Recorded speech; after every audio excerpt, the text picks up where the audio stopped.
अगर आप देखेंगे सन 712 में मोहम्मद बिन कासिम का पहला आक्रमण इंडिया में हुआ था, पर वो लुटेरे थे, आते थे, लूटते थे, चले जाते थे। उसके बाद जब उन्होंने इस देश की नब्ज को समझा और उन्होंने ये पाया कि यहां पे अगर इस देश को आपको रूल करना है तो इस देश की कल्चरल हेरिटेज को आपको मिटाना पड़ेगा। और मैं बाबरनामा से कोट करना चाहता हूं कि बाबर जब हिंदुस्तान, मैं आपको ये बताना चाहता हूं कि बाबर बहुत ज्यादा शराब पीता था। ये मैं नहीं कह रहा हूं, बाबरनामा में लिखा हुआ है। राम मंदिर की हियरिंग के दौरान हमने बताया भी, कुछ लोग कह रहे थे कि बाबर बहुत ही ग्रेट आदमी था, कुछ ऐसे भी हैं लोग। तो राम मंदिर की हियरिंग के दौरान उन्होंने बताया कि बाबर बहुत शराब पीता था और एक दिन उसको ये हुआ कि हमें अपना साम्राज्य एक्सटेंड करना है। तो जब वो फरगना से भारत की तरफ उसने कूच किया तो उसने कसम खाई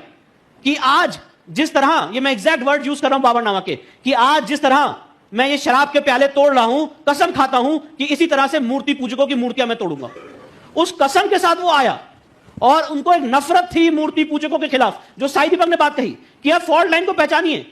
प्रीडेटर और आप प्रे को पहचानिए, तो वो एक पूरा समुदाय, एक पूरा समाज मूर्ति पूजकों के खिलाफ है। और बाबर उसी कसम के साथ आया, लोगों के सर काट के उसके पिलर बना दिए गए और उसके बाद राम मंदिर का तो विध्वंस किया ही किया।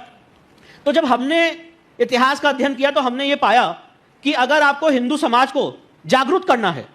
और हिंदू समाज की स्पिरिचुअल एबिलिटी को जागरूक करना है तो आपको उन जगहों को वापस लेना पड़ेगा जिन जगहों को इतिहास में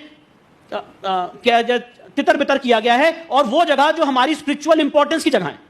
इसीलिए हमने ज्ञान व्यापी का केस फाइल किया, क्योंकि अगर आप ज्ञान व्यापी का, और राम मंदिर का केस भी इसलिए फाइल हुआ था, अगर आप ज्ञान व्यापी के केस की हिस्ट्री देखेंगे तो ज्ञान व्यापी, मैं अगर उसको बहुत कम शब्दों में यहां समझाना चाहूं काशी को, तो काशी हम सारे सनातनियों के लिए मदर ऑफ सिविलाइजेशन है, क्रेडल ऑफ सिविलाइजेशन है। सृष्टि की उत्पत्ति से भी पहले काशी थी, अविनाशी काशी थी, जो महादेव की त्रिशूल पे बैठी हुई है। आज उस काशी में एक आक्रांता आके हमारे मंदिर को तोड़ देता है और हम चुप बैठते रहते हैं। इसलिए हमने ये डिसाइड किया कि अब ये सनातन समाज चुप नहीं बैठेगा। ये पूरी लड़ाई, ये पूरी लीगल बैटल, हमें नहीं पता हम जीतेंगे कि हारेंगे, पर ये पूरी लीगल बैटल, ये मैसेज देने की कोशिश है कि तुम भले ही हमारे मंदिर को तोड़ दो, 700 साल बाद भी, 800 साल बाद भी, 1000 साल बाद भी ये सिविलाइजेशन उठेगी और बोलेगी